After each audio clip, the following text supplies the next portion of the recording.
dado la descripción de esta parte? Me parece que no, ¿verdad? No. No, todavía no. Sí, gracias. Bien, entonces estamos en la revisión del ovario. Y bueno, la forma que va a tener el ovario en las respectivas especies va a depender de varios factores. En primera, pues se le hace un comparativo con la forma en la cual alguien le encontró pues precisamente esa forma, ¿verdad? Sin embargo, esa misma forma es muy variable dependiendo principalmente del momento en el cual se ha revisado el mismo ovario. De tal manera que, por ejemplo, para el caso del ganado bovino, en el caso de la vaca, de manera general se dice que tiene una forma de almendra. Esto cuando el desarrollo folicular no es suficiente como para poder sobresalir la superficie ovárica, cuando no hay otro tipo de estructuras, ¿verdad? Como la presencia de un cuerpo lúteo, entonces sí tendrá la forma de una almendra, si no de otra manera, esa forma de almendra que se describe va a ser un tanto alterada. En este caso, la foto del lado derecho, podemos observar que parcialmente cumple con la forma de almendra, ¿verdad? Sin embargo, observamos varias estructuras que están sobre la superficie del mismo ovario. Aquí, de este lado, podemos observar la presencia de un cuerpo lúteo, ¿verdad? Poquito más abajo, la presencia de otro cuerpo lúteo, indicando que en esta región hubo un folículo que se desarrolló hasta folículo terciario, ovulatorio, y que precisamente ovuló y posteriormente se formó un cuerpo lúteo. Aquí vemos que nos está indicando esta cavidad que se señala que hubo también la presencia de un cuerpo lúteo, a lo mejor por la misma disección del ovario se rompió y quedó esa cavidad, ¿no? Entonces ahí no se puede asegurar totalmente qué es lo que sucedió, pero bueno, anteriormente aquí estaba ocupado por el espacio de un folículo, entonces pierde esa aseveración de que parece o tiene la forma de una almendra, va a depender de varios factores, ¿verdad? En el caso de la yegua, se menciona que en ella, los ovarios, tienen una forma arriñonada o de riñón. Y esa forma arriñonada principalmente va a ser derivado a la presencia de la fosa ovulatoria, como la que se alcanza aquí a ver, ¿ya? Es una depresión que existe en la superficie del ovario. El ovario de arriba no se alcanza a ver esa fosa ovulatoria, pero en el ovario de abajo sí se alcanza a observar esa fosa ovulatoria. Para el caso de los equinos, el lugar donde se encuentran los folículos sigue siendo en las zonas de la corteza. Sin embargo, en esta especie, la especie equina, en la yegua, podemos encontrar que la zona de la corteza está más dirigida hacia el centro, hacia esta región, de tal manera que entonces la mayoría de los folículos se van a desarrollar sobre esta misma región.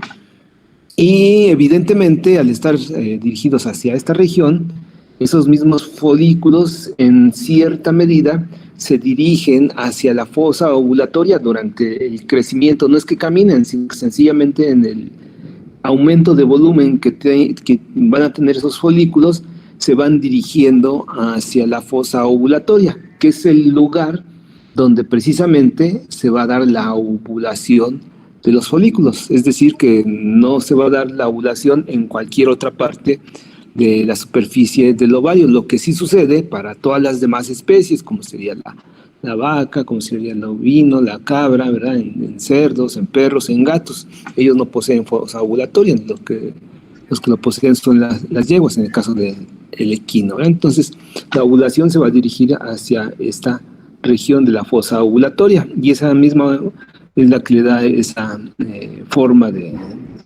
arriñonada o de riñón.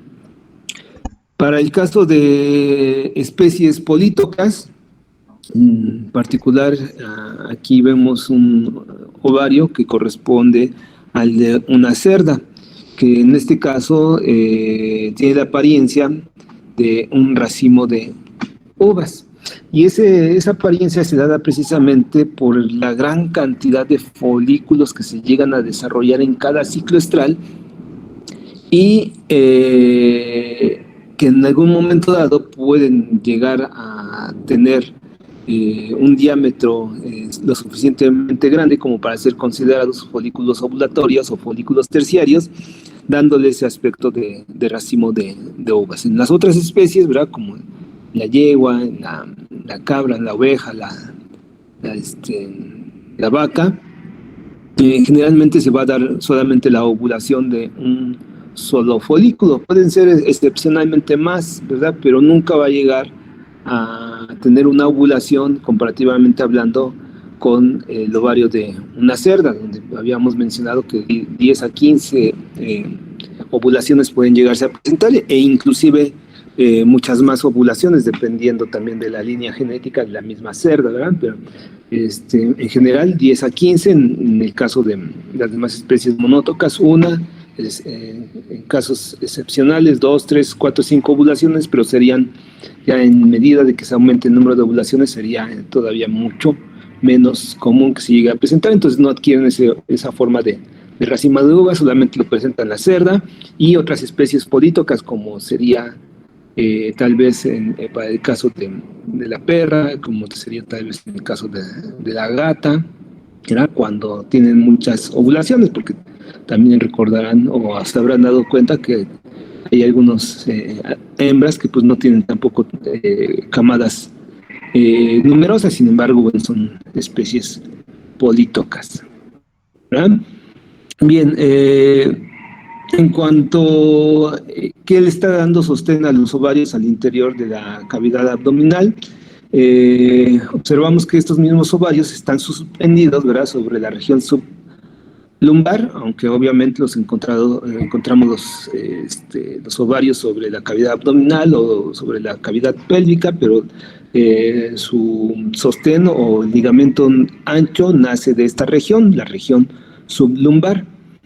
Entonces, el ligamento ancho sería esta región de acá, lo que viene desde acá, y ese mismo ligamento ancho posteriormente va a tener varias ramificaciones, ¿verdad? Al tener una ramificación que se dirija hacia el ovario, ese mismo ligamento ancho ahora se va a conocer como mesovario, ¿de acuerdo? Entonces, todo esto que está sujetando al ovario se conoce como mesovario, ¿de acuerdo? Y no es otra cosa más que un pliegue o una ramificación del ligamento ancho, ¿sale? En cuanto al parénquima ovárico, pues ya lo habíamos mencionado a grandes rasgos cuando habíamos revisado la parte de la diferenciación de la gónada, ¿eh?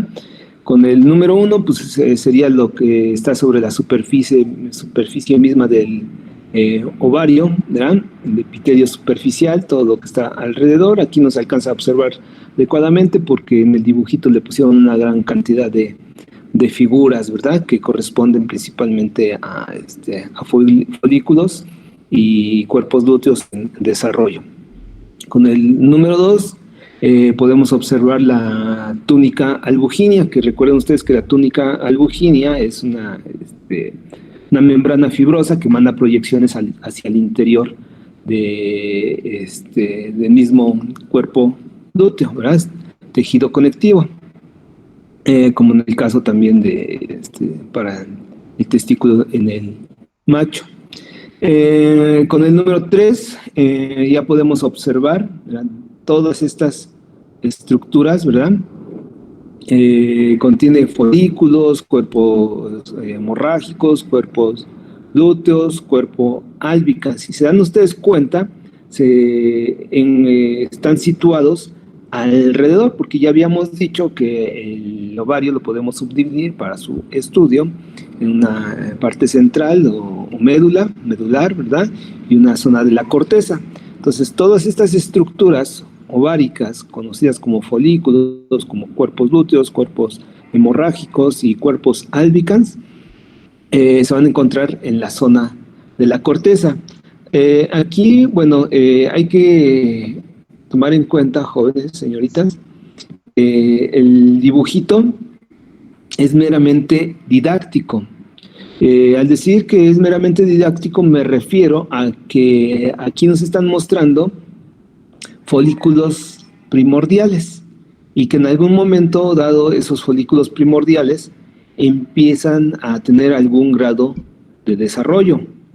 Y es didáctico porque nos van mostrando este desarrollo de que pasan de ser folículos primordiales, posteriormente a ser folículos primarios, y después de ser folículos primarios, secundarios, y después de secundarios pasan a ser terciarios, posteriormente pasan a ser ovulatorios, ¿verdad?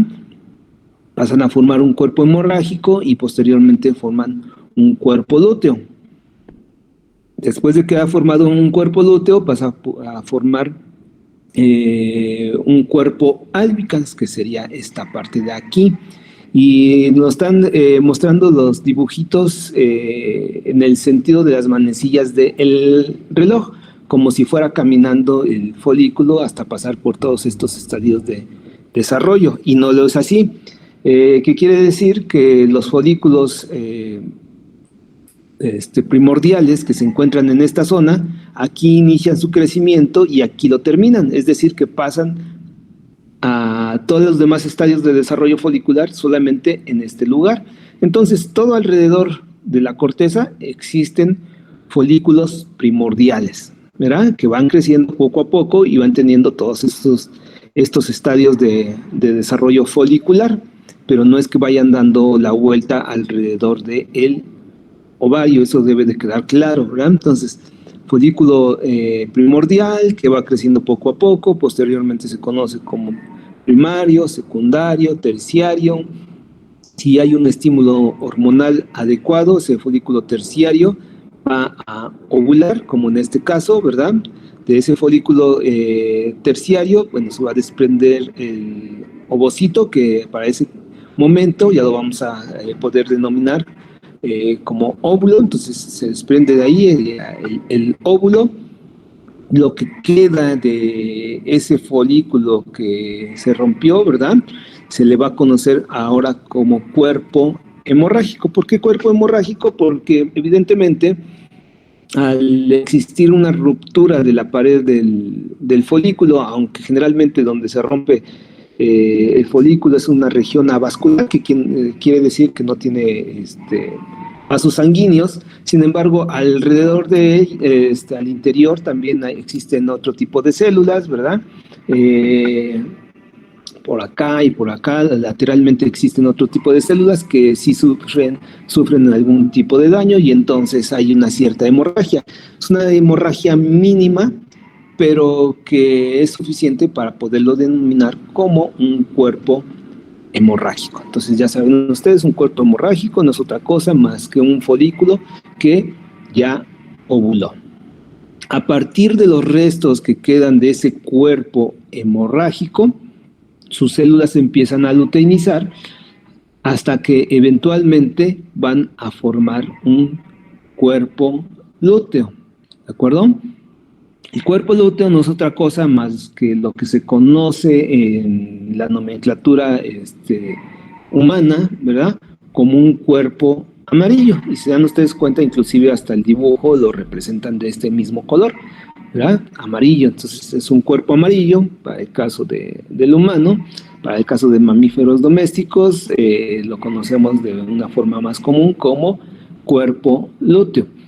Tiene el nombre de cuerpo amarillo porque precisamente esa estructura, cuando se le hace un corte, ya sea longitudinal, transversal, tiene una cierta coloración de esta misma, aunque inclusive puede llegar a tener otra tonalidad como anaranjado, ¿de acuerdo? Entonces va entre anaranjado y amarillo, pero esa es la razón del que se le conozca como cuerpo amarillo para el caso del humano. Esto va a suceder en cada uno de los ciclos estrales que vaya presentando la hembra, de tal manera que posteriormente el cuerpo lúteo, ¿verdad?, dentro de un ciclo estral, posteriormente va a sufrir un proceso que se conoce como lisis, ¿verdad? Va a haber lisis del cuerpo lúteo. Al haber lisis del cuerpo lúteo, ¿verdad?, las células lúteas, que aquí ya nos están representando, empiezan a morir. Entonces disminuye muy rápidamente de tamaño ese cuerpo lúteo que ya está en proceso de lisis, ¿verdad? Y lo que queda, los restos que quedan de anteriormente ese cuerpo lúteo, ahora se conoce como un cuerpo albicans. Cuerpo albicans quiere decir cuerpo blanco, ¿verdad? Entonces, este cuerpo albicans es un cuerpo blanco. ¿Y por qué por qué cuerpo blanco? Porque precisamente sobre la superficie ovárica quedan solamente unos puntitos de coloración blanca, denotando que hubo un proceso allí de cicatrización, ¿ya? Por eso queda blanquecino, y finalmente, en algún momento dado, tiende a desaparecer esos cuerpos albicans, ¿de acuerdo? ¿Hasta ahí alguna duda, comentario? Es la forma general, no nos metemos todavía en muchos detalles de endocrinología, nada más estamos viendo cuáles son las posibles estructuras que se puedan encontrar en la corteza del ovario. ¿Vale? Todas estas estructuras las podemos encontrar solamente hasta que la hembra entra a la pubertad y presenta ciclos estrales. Cuando la hembra no ha entrado a la pubertad, es muy joven y no ha presentado todavía ciclos estrales, con toda seguridad no habrá todas estas estructuras que están del lado izquierdo, ¿verdad? Solamente podrá haber folículos primordiales que en algún momento dado puedan llegar a tener algún crecimiento de forma espontánea, ¿verdad?, sin ningún otro tipo de estímulo hormonal, más que sencillamente salieron del arresto o empezaron a crecer sin ningún tipo de estímulo, pero no llegan a ser folículos terciarios y mucho menos llegan a ser folículos ovulatorios, ni a formar un cuerpo lúteo, ni a formar un cuerpo albicans. Todo esto de la izquierda solamente va a suceder en las hembras adultas que ya están ciclando, que están presentando ciclos estrales normales. ¿De acuerdo?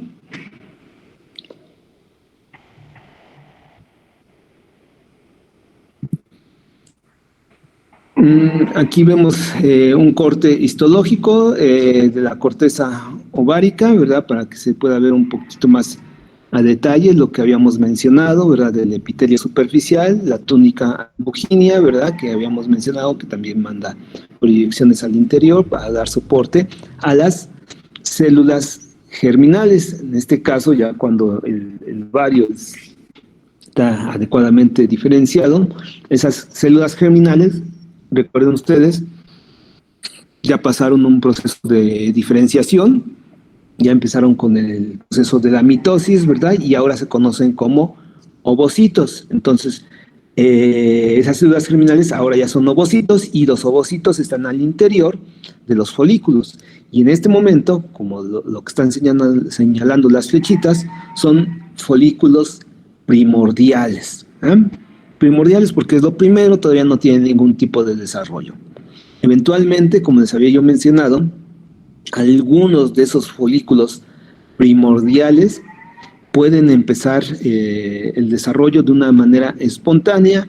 Después de que empiecen ese desarrollo, pueden llegar a continuar creciendo hasta ser folículos primarios, secundarios, terciarios, ovulatorios y pasar a formar el resto de las estructuras ováricas que ya mencionamos en la diapositiva anterior. Entonces, esta sigue siendo la zona de la corteza y aquí ya podemos observar más a detalle esos folículos primordiales y otros estadios de desarrollo folicular.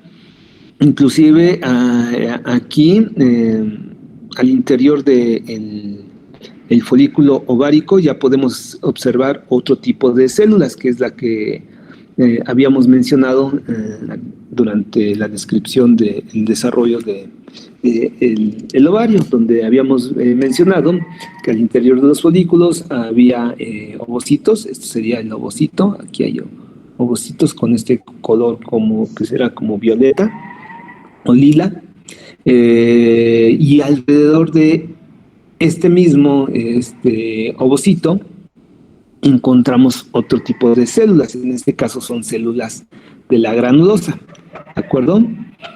Esta sería la parte interna del folículo, y externamente existen otro tipo de células, ¿verdad? Que serían las células de la teca interna, que también ya las habíamos mencionado. Aquí no se alcanzan a ver adecuadamente, son más pequeñas, las que se observan mucho mejor son las células de la granulosa. Si se dan ustedes cuenta, rodean toda la circunferencia del folículo, y también están rodeando esas mismas células de la granulosa el ovocito, manteniéndolo fijo a una parte de la pared del folículo. En todo momento lo están manteniendo fijo, ¿verdad?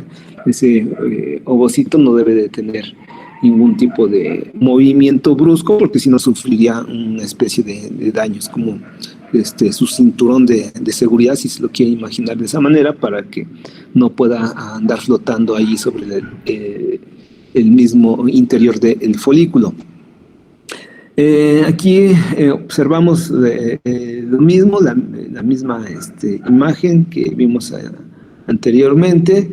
Encontramos de una cuenta los folículos primordiales, y lo que les había yo mencionado. Aquí nos van dando los dibujitos en crecimiento, como si se tratara de las manecillas del reloj, pero ya saben ustedes que los folículos primordiales, y que si tienen a su interior los ovocitos, inician aquí su crecimiento y aquí lo terminan. Deben de haber solamente una gran cantidad de folículos primordiales alrededor de toda la zona de la corteza, ¿no? Entonces, después de ser folículos primordiales, pues ya habíamos mencionado que pasan a ser folículos primarios, secundarios, terciarios, y finalmente ya se logran diferenciar hacia la ovulación, folículo preovulatorio, y logran ovular, ¿de acuerdo? Una vez que lo ovulan, ¿verdad? Esos folículos, lo que resta, esto de aquí, sería un cuerpo hemorrágico, ¿verdad? Lo que quedó del cuerpo hemorrágico se forma un cuerpo lúteo. Posteriormente, ese cuerpo lúteo sufre el proceso de lisis, ¿verdad? Y lo que queda de ese cuerpo lúteo se conoce ahora como cuerpo albicans o cuerpo blanco. Esto va a estar sucediendo en todos y cada uno de los ciclos estrales que pueda llegar a estar presentando la hembra, ¿verdad? Independientemente de que sea una yegua, independientemente de que sea una vaca, una oveja, una cabra, una cerda, ¿verdad? Lo que va a variar, bueno, va a ser el número de folículos que se van a llegar a desarrollar, ¿verdad? Evidentemente, cuando estamos hablando de especies monotócas, comparativamente hablando con las especies polítócas, pero en ese mismo sentido es el mismo proceso que se presenta en todas y cada una de estas mismas especies. No les mencioné lo que sería la perra, no les mencioné lo que sería la gata, ni tampoco les mencioné lo que sería, por ejemplo, en la coneja, porque ahí tienen variaciones en cuanto a su ciclo estral, poquito distinto, y entonces el desarrollo va a ser derivado precisamente de esas diferencias que van a tener en cuanto a la presentación de su ciclo estral en esas otras especies, en la perra, en la gata, en la coneja. Pero también forman todas y cada una de estas estructuras, pero en diferentes momentos, no precisamente entre cada estro y estro se va a presentar esto mismo, ¿verdad? Pero las estructuras van a ser exactamente las mismas, ¿de acuerdo? Las diferencias las vamos a ver respectivamente cuando estemos estudiando el ciclo estral, ¿verdad? En las distintas hembras. Les va a tocar a ustedes exponer algún ciclo estral de alguna especie en particular, ¿verdad? Generalmente yo les expongo una especie y con eso ya logran ustedes entender el ciclo estral y posteriormente ustedes explican el ciclo estral de alguna otra especie. ¿De acuerdo? ¿Hasta ahí alguna duda o comentario, jóvenes señoritas?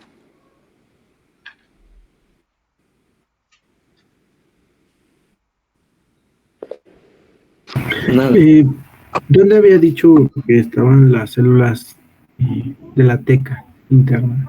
Bueno, mencionó que digamos que no se podían observar en la imagen anterior, pero ¿dónde Sí, se encontraron?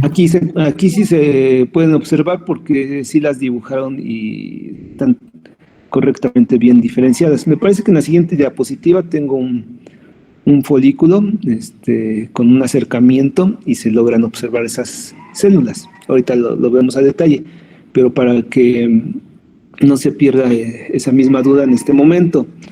Este sería entonces un folículo que ya está listo para ovular, ¿verdad? Observamos que al interior, ¿verdad? Aquí hay una membrana basal que separa el medio interno del medio externo, y al interior ya habíamos mencionado que están las células de la granulosa. Ya están diferenciadas porque anteriormente no estaban diferenciadas en los folículos primordiales. ¿Ya? Aquí ya están diferenciados y hay células de la granulosa. Externamente podemos encontrar las células de la teca. Y dentro de esas células de la teca hay dos tipos distintos, ¿verdad? Los de la teca interna y los de la teca externa. Pero básicamente aquí están entremezcladas tanto teca interna como teca externa y es lo que está por fuera precisamente de esta línea un tanto más oscura. Aquí también lo podemos observar, ¿verdad? Esas células de la teca externa están inclusive con una tonalidad un tanto más obscura, pero es donde los encontramos ubicados. Aquí lo podemos observar, ¿verdad?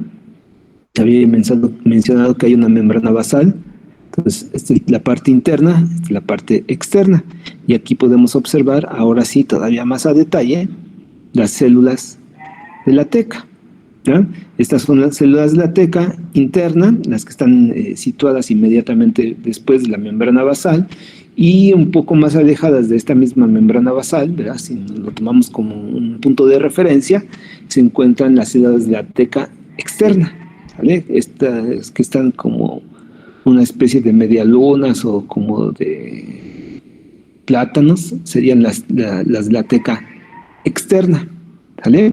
Entonces, bueno, ahorita regresamos a esta diapositiva y analizamos esta otra, ¿sale?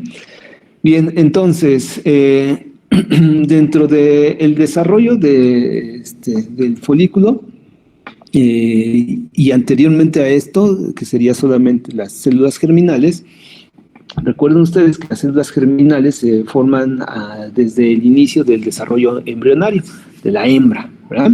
Entonces, ahí están las células germinales primordiales y posteriormente van a llegar hasta la gónada. En la gónada la van a poblar y dentro de la gónada van a empezar a proliferar, ¿verdad? A través principalmente de la mitosis. Proliferan por mitosis y llega un momento en el cual se detiene la mitosis y ahora empiezan a tener una división celular conocida como meiosis, ¿verdad?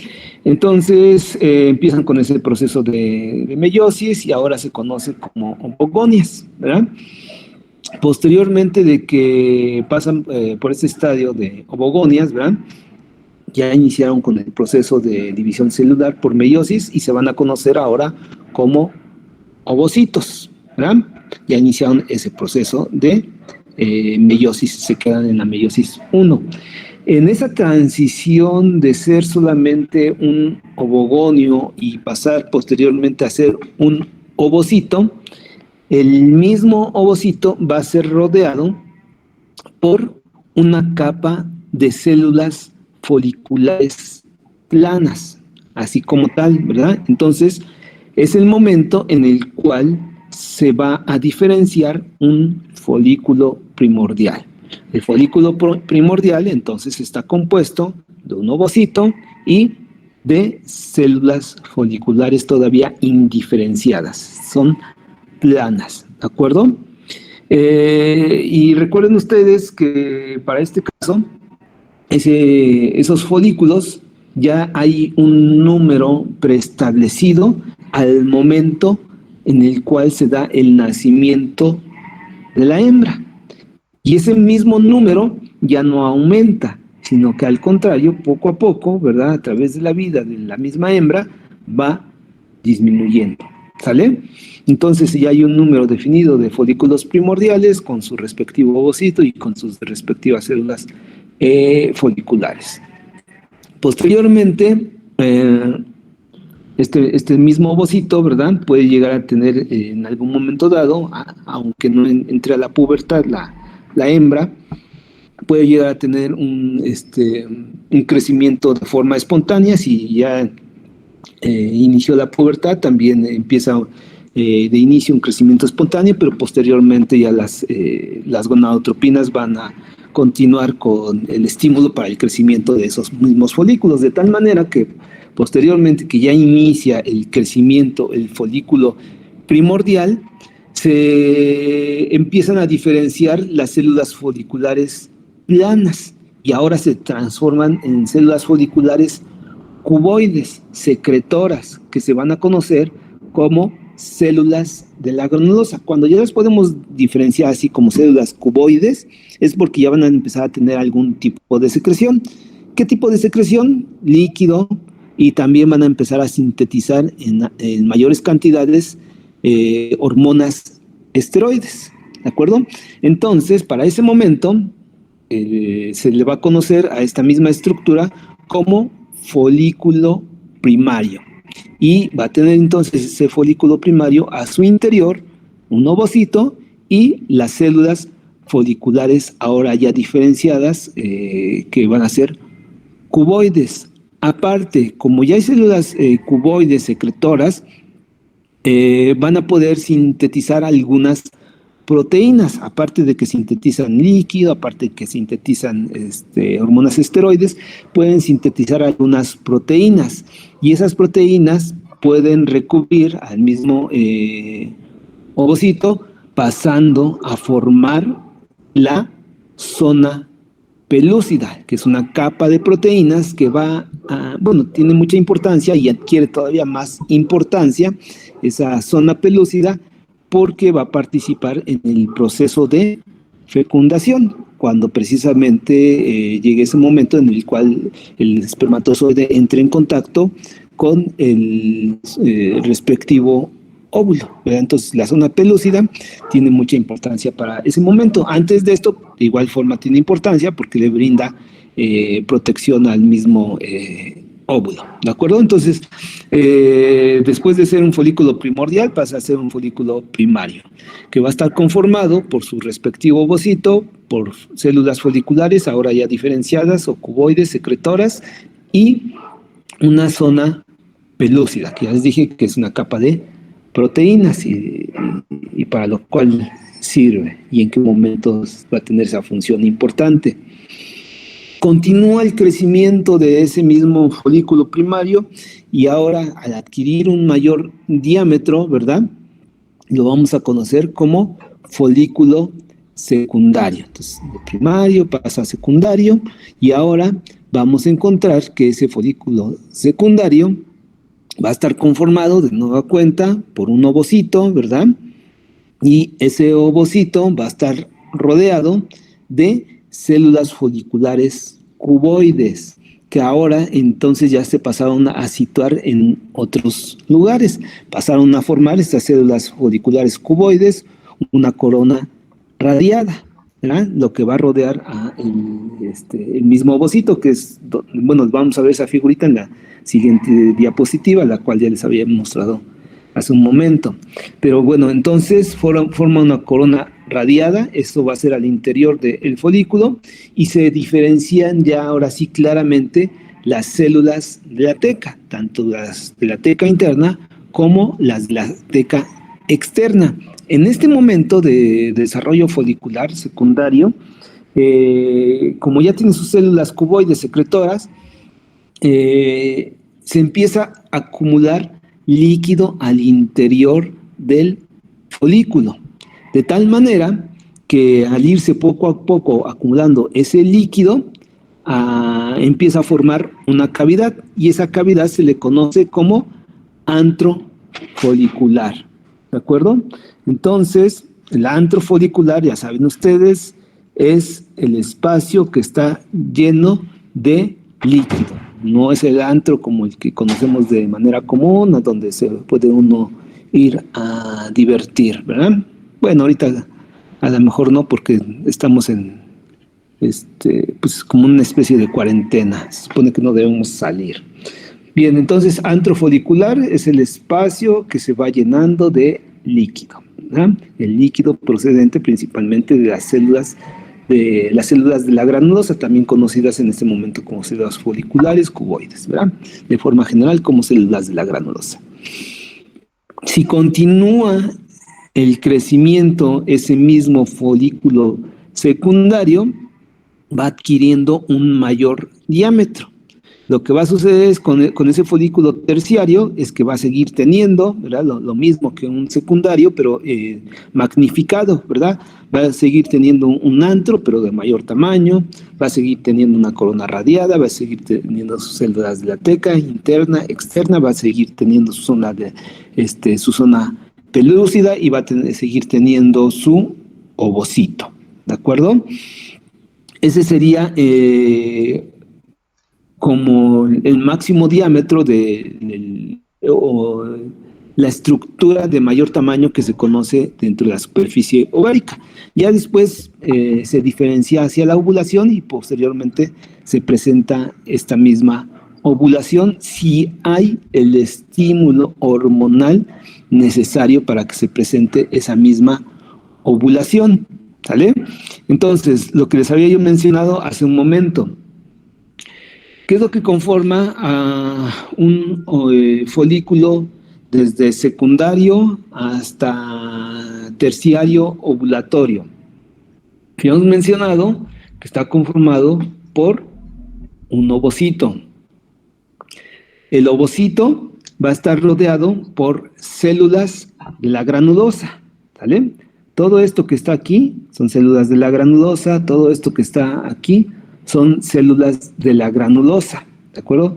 Son células cuboides secretoras que están secretando, recuerden, líquido al interior del folículo, está sintetizando hormonas esteroides y también recuerden ustedes que sintetizó parte de unas proteínas, ¿verdad? Que es la zona pelúcida. La zona pelúcida no se ve aquí, ¿verdad? Pero sí se alcanza a ver en el esquemita de la izquierda. Aquí está la zona de la zona pelúcida, lo que vendría siendo con esta coloración más clarita, aquí alrededor de todo este ovocito. Entonces está entre el ovocito, la zona pelúcida está entre el ovocito y las células de la granulosa, ¿de acuerdo? Es una pelúcida. Bien, entonces las células de la granulosa que están inmediatamente adheridas al ovocito se conocen como corona radiada. Todas estas siguen siendo células de la granulosa, pero como están formando las primeras líneas que están unidas al ovocito, ¿verdad? Se le conoce como corona radiada. Serían estas primeras células que están aquí alrededor del ovocito. ¿De acuerdo? Toda esa es la corona radiada.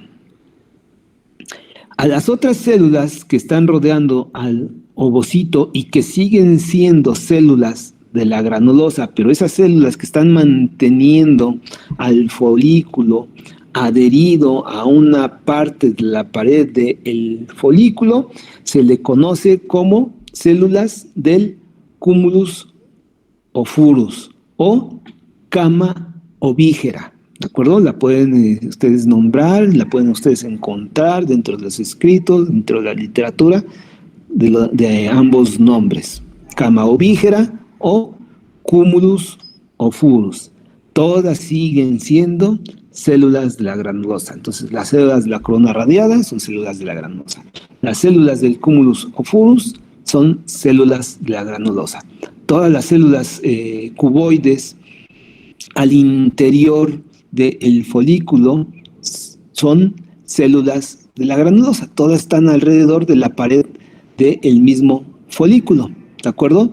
Y esto que se ve aquí en color amarillo sería la parte del antro folicular, que recuerden ustedes que lo tienen los folículos secundarios, lo tienen los folículos terciarios, los ovulatorios. El folículo que ya ovuló ya no tiene su antro porque ya se rompió el folículo y dejó escapar todo el líquido, ¿de acuerdo? Entonces, este sería el medio interno del folículo. Recuerden ustedes que va a haber una membrana basal, una membranita que está separando el medio interno del medio externo. Tiene que existir esta membranita basal porque la nutrición que va a tener el ovocito es sumamente especial. No puede tener